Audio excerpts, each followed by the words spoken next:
அயோத்தியில கட்டப்பட்டு வர ராமர் கோயில் வர ஜனவரி 22ஆம் தேதி பிரதமர் மோடி தலைமையில திறப்பு விழா காணுது. இந்த கோயில பிரதமர் நரேந்திர மோடி தான் பிரதிஷ்டை பண்ண போறாரு.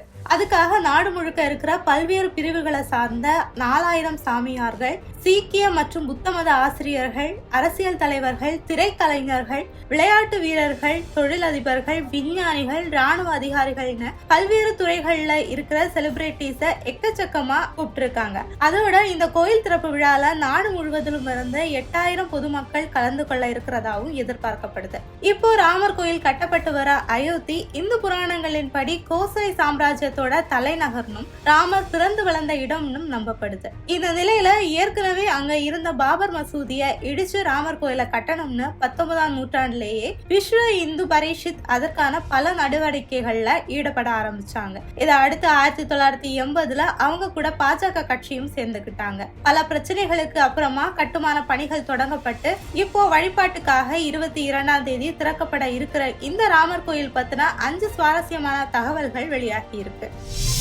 சுமார் 28,000 சதுர அடியில 360 அடி நீளம், 235 அடி அகலம், 161 அடி உயரத்துல அயோத்தியில கட்டப்பட்டு வர இந்த ராமர் கோயில் இந்தியாவிலேயே மிக உயரமான கோயிலா இருக்க போகுதுன்னு சொல்லப்படுது. 3 தளங்களை கொண்ட இந்த கோயிலோட ஒவ்வொரு தளங்களும் 20 அடி உயரத்துல கட்டப்பட்டிருக்கு. இந்த கோயிலுக்கு மொத்தமா 12 வாயில்களும் இருக்கு.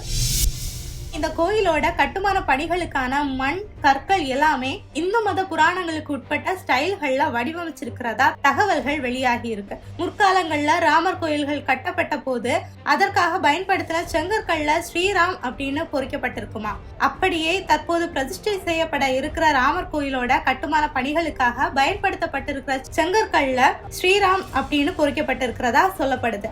ராஜஸ்தானோட பரத்பூர்ல இருந்து கொண்டு வரப்பட்ட பிங்க் மணற்கற்கள் இந்த கோயிலோட கட்டுமானத்துக்காக பயன்படுத்தி இருக்காங்க. வாஸ்து சாஸ்திரங்கள், சில்பா சாஸ்திரங்கள் பார்க்கப்பட்டு வட இந்திய கோயில்களோட குஜராத் சௌலுக்கியா ஸ்டைல்ல இந்த கோயிலை வடிவமைச்சிருக்காங்களாம்.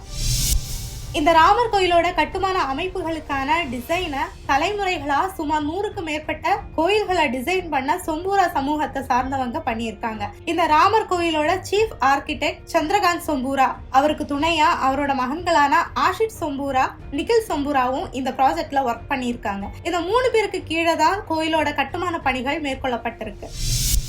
இந்த ராமர் கோயில் கட்டுமான பணிகளுக்காக ஜான்சி, பித்தூரி, யமுனோத்ரி, ஹல்திகத்தி, சித்தூகர், கோல்டன் டெம்பிள்னா 2587 இடங்கள்ல இருந்து புனித மண் கொண்டு வரப்பட்டிருக்கு. இந்த கோயிலோட கட்டுமானத்துக்காக ஸ்டீல் மற்றும் இரும்பு உலோகங்கள் பயன்படுத்தவில்லையா, மாறா கற்களை மட்டுமே வச்சு கட்டப்பட்டிருக்கிறதாகவும் அடுத்த 1000 ஆண்டுகளுக்கு இந்த கோயிலை புனரமைக்க வேண்டிய தேவை இருக்காது அப்படின்னு ஸ்ரீராம் ஜென்மபூமி தீர்த்த கஷேத்ரா ட்ரஸ்டோட பொதுச் செயலாளர் கூறியிருக்காரு.